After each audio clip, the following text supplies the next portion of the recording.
বিশ্বের বৃহত্তম rain forest Amazon জঙ্গল টিকে আছে দুটি নদীর কারণে। একটি নদী তো অ্যামাজন, সহজেই বলতে পারলেন, কিন্তু আরেকটি কোথায়?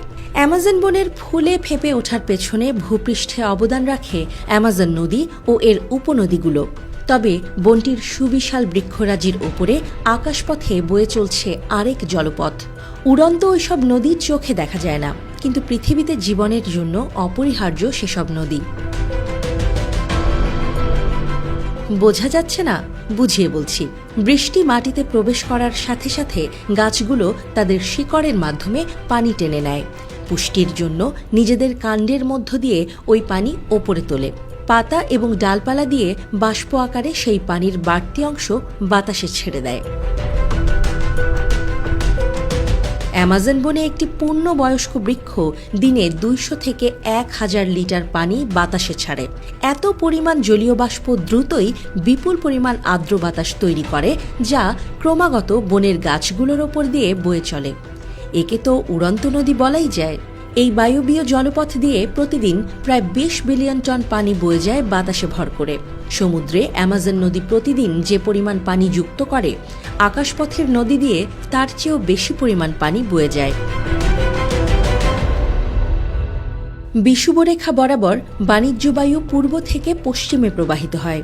এই বায়ু প্রবাহে ধরা পড়ে উড়ন্ত নদীগুলো আন্দিজ পর্বতমালার মুখোমুখি হওয়ার আগে একই দিকে প্রবাহিত হয়। পর্বতগুলো বিশাল বাধার কাজ করে, ফলে বাতাস এবং ভাসমান নদীগুলো সেখানে ধাক্কা খেয়ে দক্ষিণ দিকে বইতে থাকে। সেগুলো ঠান্ডা বাতাসের সাথে মিললে ভারী হয়ে ওঠে এবং বৃষ্টি হয়ে ঝরে পড়ে। এভাবে দক্ষিণ আমেরিকার বেশিরভাগ অংশে বৃষ্টি, শীতল তাপমাত্রা এবং আর্দ্রতা তৈরি হয়।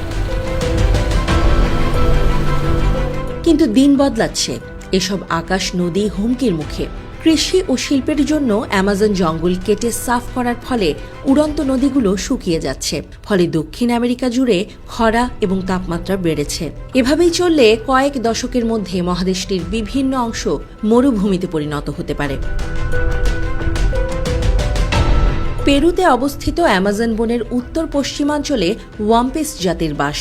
15,000 মানুষের ওই সম্প্রদায় 1,30,000 বর্গ কিলোমিটারেরও বেশি বনাঞ্চলে হাজার হাজার বছর ধরে বাস করে। তারা টেকসই পরিবেশ বান্ধব শিকার, মাছ ধরা এবং কৃষিকাজ করে।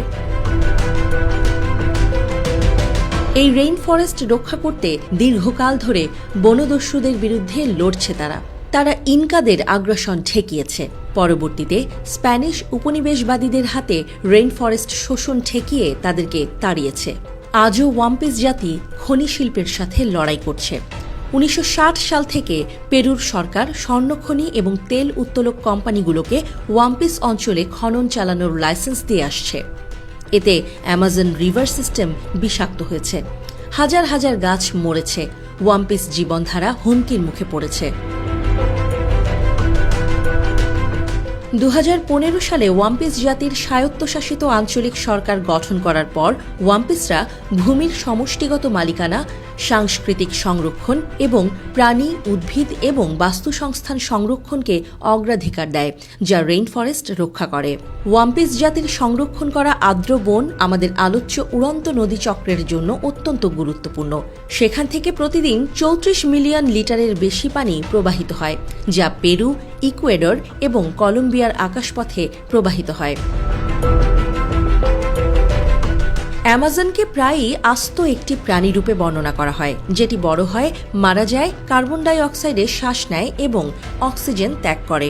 একে আমাদের মতো শহুরে মুনাফাখোর সমাজের মানুষরূপী যন্ত্ররা বুঝতে পারি না, কিন্তু ওয়াম্পিসদের মতো কেউ কেউ এই উপলব্ধিতে আমাদের চেয়ে অনেক এগিয়ে আর অ্যামাজনের খুব কাছের আত্মীয় হতে পেরেছে।